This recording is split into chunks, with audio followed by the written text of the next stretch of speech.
बहुत समय पहले की बात है। एक छोटे से गांव में एक लकड़हारा रहता था।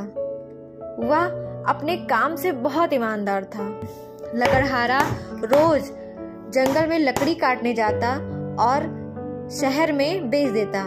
लकड़ी बेचकर जो पैसे मिलते, लकड़हारा उसी से अपना और अपने परिवार का पेट पालता था।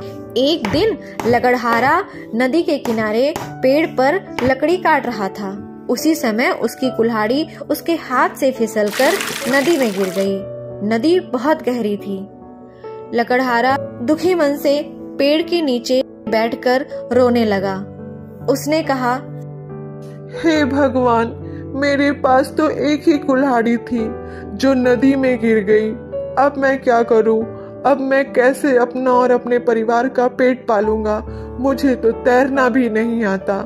मैं अब अपनी कुल्हाड़ी कैसे पाऊंगा? यह सोचकर लकड़हारा बहुत चिंतित हो रहा था और वह रोने लगा। तभी नदी से एक देवी प्रकट हुई। उन्होंने लकड़हारे से पूछा, बेटा, क्या समस्या है? मुझे बताओ, क्या मैं तुम्हारी कुछ मदद कर सकती हूँ? लकड़हारे ने कहा, देवी, मैं पेड़ पर लकड़ी काट रहा था। मेरी कुल्हाड़ी हाथ से फिसलकर नदी में गिर गई। मेरे पास और कोई कुल्हाड़ी भी नहीं है। मैं अब अपना गुजर बसर कैसे करूँगा? देवी ने कहा, ठीक है, मैं तुम्हारी कुल्हाड़ी देने में तुम्हारी मदद करती हूँ। देवी नदी से एक चमचमाती सोने की कुल्हाड़ी ले आई। उन्होंने लकड़हारे से पूछा, बेटा, क्या ये कुल्हाड़ी तुम्हारी है? लकड़हारे ने कहा, नहीं देवी, ये मेरी कुल्हाड़ी नहीं है। मैं इससे लकड़ी नहीं काटता।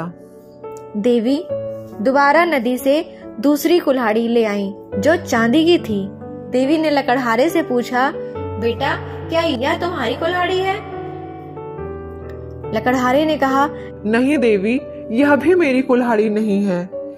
मैं इससे अपनी लकड़ी नहीं काटता। देवी ने कहा, ठीक है, मैं दोबारा लेके आती हूँ। इस बार देवी लकड़हारे की लकड़ी की कुल्हाड़ी ले आई। उस कुल्हाड़ी को देखकर लकड़हारे ने कहा, हाँ देवी, यह मेरी ही कुल्हाड़ी है। यह मेरी ही कुल्हाड़ी है। तभी देवी ने कहा, बेटा, मैं तुम्हारी ईमानदारी से बहुत प्रसन्न हूँ। मैं तुम पर बहुत खुश हूँ। अगर तुम्हारी जगह कोई दूसरा होता तो वह सोने और चांदी की कुल्हाड़ी ही लेने को कहता, लेकिन तुमने लालच में न आकर अपनी ही कुल्हाड़ी ली। इसलिए मैं तुम्हें उपहार समेत यह तीनों कुल्हाड़ियाँ देना चाहती हूँ। लकड़हारा बहुत खुश हुआ। वह तीनों कुल्हाड़ी लेकर अपने घर चला गया और खुशी से रहने लगा। तो देखा बच्चों आपने, इस कहानी से हमें क्या शिक्षा मिलती है? इस कहानी से हमें यह शिक्षा मिलती है कि हमें कभी भी ईमानदारी का साथ नहीं छोड़ना चाहिए। हमारी कहानी अगर आपको अच्छी लगी हो तो चैनल को लाइक करें, सब्सक्राइब करें, शेयर करें और हमें कमेंट जरूर करें।